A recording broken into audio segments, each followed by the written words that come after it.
this might be the best pinball game ever released for the NES. Of course, there were only 5 or 6 pinball games on the NES. Whatever, don't be a dick about it. This is a great pinball game, and I'm not gonna let you bring it down. Not with your negativity, least of all with your statistics. So pull out your plunger and let the balls fly! Sorry, that sounded better on paper. It's Rollerball for the Nintendo Entertainment. I'm sorry about that.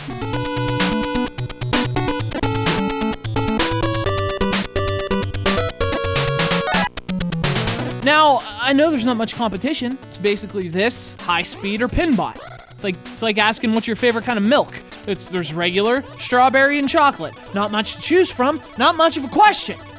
And let's not even get into soy and all that weird stuff. You're ruining my analogy. Besides, this isn't about milk. It's about pinball games on the Nintendo Entertainment System. This is a pinball game on the Nintendo Entertainment System. And it's a pretty freaking good one.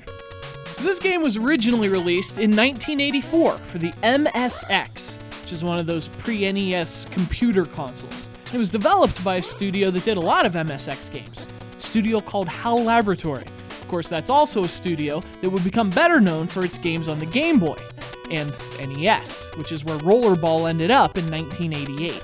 But no matter which version you play, the cool thing about Rollerball is its size. This is just a massive pinball table. In fact, it has as many different stages and screens as Donkey Kong, which is actually kind of fitting given its theme. See, Rollerball's table is a 4-screen behemoth. That's right, 4 screens, 4 screens, 4 screens, 4 screens. In fact, it's so huge that if you built this table in real life based on their proportions in the game, it'd be as long as 2 pinball tables. That's a big Twinkie. Or table, it's a big table. And the size is a perfect match for the theme. This is an ascent from the mouth of the Hudson River all the way up to the top of the Empire State Building and beyond, where only a blimp stands between you and the freaking mesosphere. That's pretty freaking big. Oh, did I mention it's a pinball game on the NES?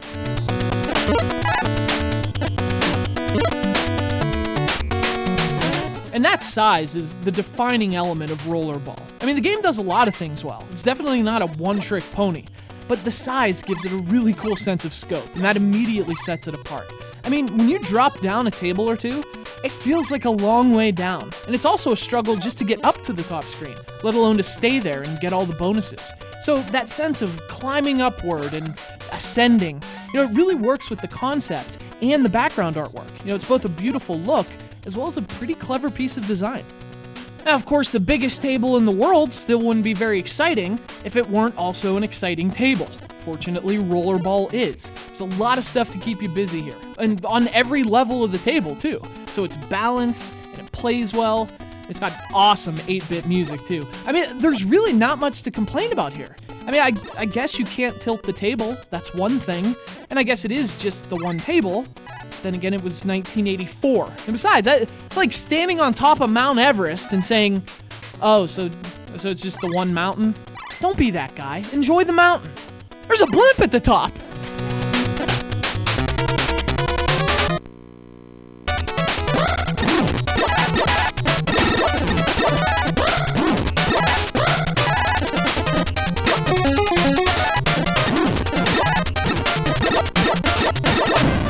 HAL Laboratory released a bunch of popular NES games. Kirby, obviously, but also the Lolo games, Millipede, Ghostbusters 2.